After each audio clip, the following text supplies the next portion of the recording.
नमस्कार दोस्तों, स्वागत है आपका एक बार फिर से हमारे YouTube चैनल पर। आज मैं आपको दो बहनों की कहानी बताने जा रहा हूँ, अमावस्या और पूर्णिमा। एक समय की बात है, एक समृद्ध राज्य में धर्मपाल नाम का एक राजा और उसकी रानी लीलावती रहती थी। उसके दो बेटे थे, वीरेंद्र और शौर्य, और दो बेटियां थीं, अमावस्या और पूर्णिमा। पूर्णिमा का चेहरा चाँद की तरह चमकता था।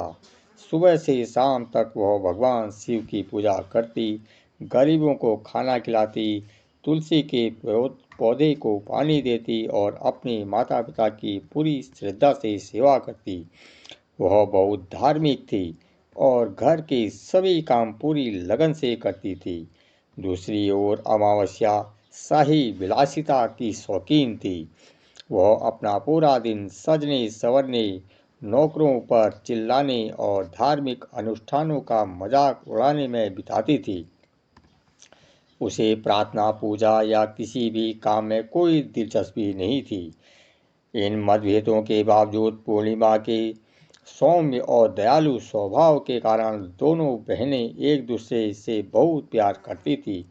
लेकिन राजा और रानी को पूर्णिमा से ज़्यादा अमावस्या और उसके बेटे पसंद थे। समय बीतता गया और बच्चे बड़े हो गए।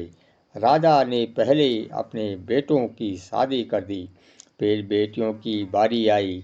जब लोगों ने राजा को उनकी बेटियों की शादी के बारे में याद दिलाई तो वह मान गया। रानी ने कहा, पूर्णिमा एक साधारण ब्राह्मण से शादी करने के लिए योग्य है। उसे किसी अमीर घराने में शादी मत करो। वह सिर्फ भजन गा सकती है और पूजा कर सकती है। अमीर घर उसके लिए ठीक नहीं रहेगा। राजा ने सहमति जताई। फिर रानी ने कहा, अमावस्या भी शादी के योग्य है। वह एक शाही राजकुमारी की तरह है। कृपया उसके लिए एक उपयुक्त वर खोजो और दोनों की शादी एक साथ करें। राजा ने अमावस्या का विवाह पास के एक गांव के राजकुमार से कर दिया और पूर्णिमा का विवाह उसी गांव के एक गरीब किसान के बेटे से कर दिया। अमावस्या को भव्य बारात, सोने चांदी की पालकी और बहुत से सेवकों के साथ विदा किया गया। दूसरी ओर पूर्णिमा को केवल एक पुरानी साड़ी और एक तुलसी का पौधा मिला। रानी ने मन ही मन सोचा, चलो देखते हैं कि पूर्णिमा एक गरीब आदमी के घर में कैसे रहती है। देखते हैं कि उसकी भक्ति अब वास्तव में उसकी मदद करती है या नहीं। इसलिए दोनों बहनें अपने नए घर चली गई। अमावस्या रानी की तरह रहती थी, जबकि पूर्णिमा अपने भाग्य से संतुष्ट और भगवान पर भरोसा करते हुए अपनी दीनहीन परिस्थितियों के बावजूद एक खुशहाल जीवन जीती थी। अमावस्या का पति घमंडी और असभ्य था, लेकिन पूर्णिमा का पति शांत और दयालु था। एक दिन अमावस्या ने शिव चालीसा का पाठ का आयोजन किया और अपनी बहन पूर्णिमा को छोड़कर सभी गांव की महिलाओं को आमंत्रित किया। वह नहीं चाहती थी कि फटे पुराने कपड़ों में एक गरीब महिला उसकी प्रतिष्ठा को कम करे। पूर्णिमा जब अपने घर से बाहर बैठी थी तो महिलाओं ने कहा, पूर्णिमा, क्या तुम अपनी बहन के घर शिव चालीसा के लिए नहीं जा रही हो? उसने जवाब दिया, मुझे आमंत्रित नहीं किया गया है। महिलाओं ने जोर देकर कहा, फिर भी आओ, यह एक प्रार्थना सभा है। शायद तुम्हारी बहन ने सोचा होगा कि तुम बिना निमंत्रण के आ जाओगी।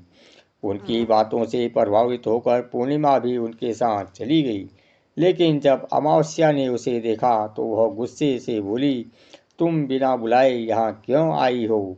चुपचाप कोने में बैठो, इधर उधर मत घूमो। तुमने इस तरह के कपड़े पहनकर मुझे शर्मिंदा किया है। उसने पूर्णिमा की गरीबी का मजाक उड़ाया। पूर्णिमा की आंखों में आंसू भर आए। उसने मन ही मन भगवान शिव से प्रार्थना की, मैंने क्या गलत किया? क्या सेवा करना, प्रार्थना करना और दयालु होना गलत है? हे भगवान, मुझ पर दया करो। शिव चालीसा समाप्त हुई और अमावस्या ने सभी को पवित्र प्रसाद वितरित किया, पर पूर्णिमा को उसने प्रसाद नहीं दिया। निराश होकर पूर्णिमा घर चली गई। उसे चिंता थी कि जब उसके बच्चे प्रसाद मांगेंगे तो वह उनसे क्या कहेगी। अचानक उसे अपने मायके जाने का ख्याल आया। अपने रास्ते में उसने एक छोटे से मंच के पास तुलसी का पौधा देखा, जहाँ एक बूढ़ी महिला बैठी थी। बुढ़िया ने कहा, प्रिय, आप कौन हैं? क्या आप मेरी थोड़ी मदद कर सकते हैं? पूर्णिमा ने अपना परिचय दिया और महिला ने उससे तुलसी को पानी देने और मंच को साफ करने का अनुरोध किया। पूर्णिमा ने न केवल ऐसा किया बल्कि बुढ़िया को नहलाया और उसके पैर भी साफ किए। महिला ने उसे आशीर्वाद दिया और कहा, वापस जाते समय फिर से मेरे पास आना। आगे बढ़ने पर पूर्णिमा ने एक बूढ़े व्यक्ति को शिव मंदिर के पास बैठे देखा। वह कोई और नहीं बल्कि भगवान शिव के भेष में बैठे हुए थे। उसने कहा, प्रिय, क्या तुम इस गंदे मंदिर को साफ करने और मेरे नहाने के लिए 2 बाल्टी पानी लाने में मेरी मदद कर सकती हो?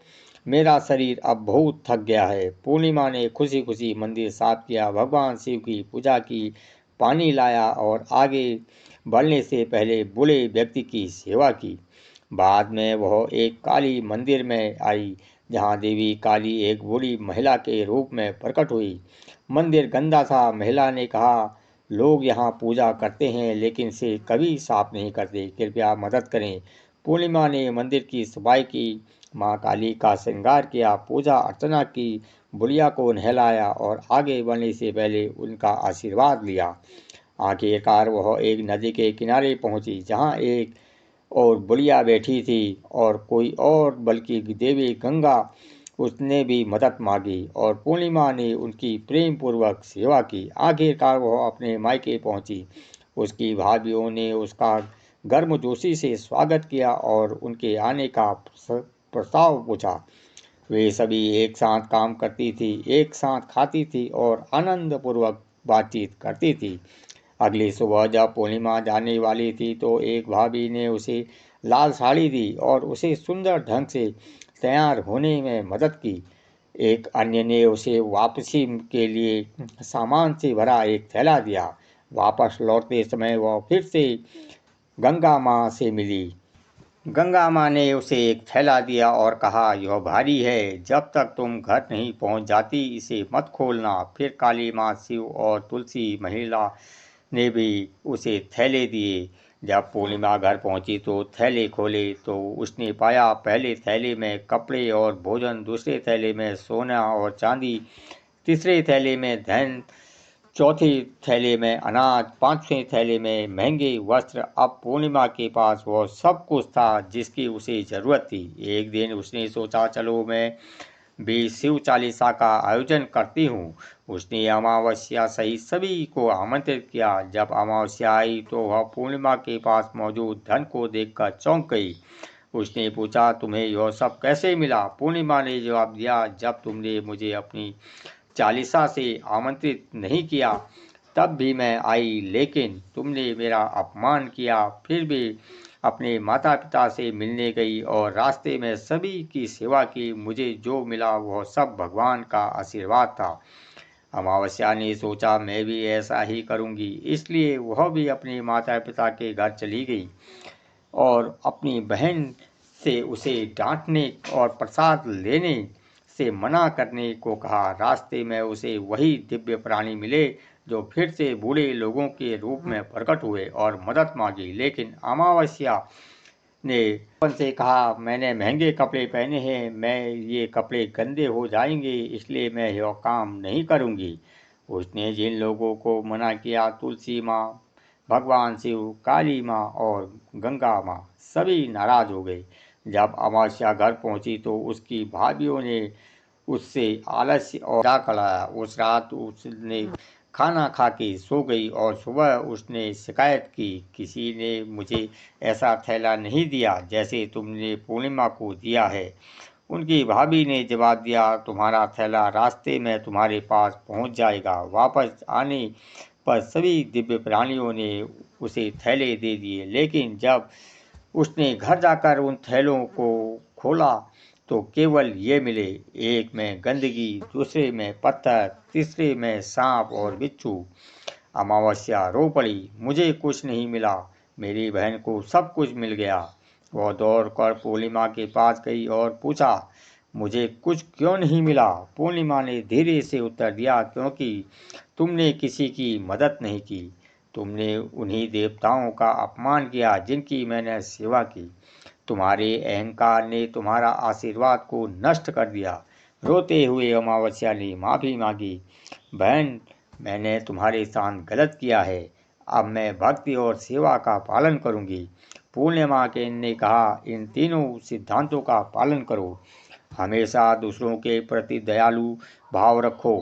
प्रतिदिन शिव चालीसा पढ़ो। प्रतिदिन 108 बार ओम नमः शिवाय का जाप करो। अपने दरवाजे पर आने वाले सभी लोगों की सेवा करो। इन तीनों सिद्धांतों को भगवान का आशीर्वाद समझो। तभी से अमावस्या ने अपनी भक्ति की यात्रा शुरू की और धीरे धीरे उसका जीवन बदलने लगा। तो दोस्तों, भगवान शिव की जय हो। अगर आपको यह कहानी पसंद आई हो तो कृपया नीचे कमेंट करके अपने दोस्तों को शेयर करें। और अगर आपको यह वीडियो पसंद आई हो तो हमारे चैनल को सब्सक्राइब करना ना भूलें। तब तक लेते हैं आपसे विदा। ओम नमः शिवाय। हर हर महादेव।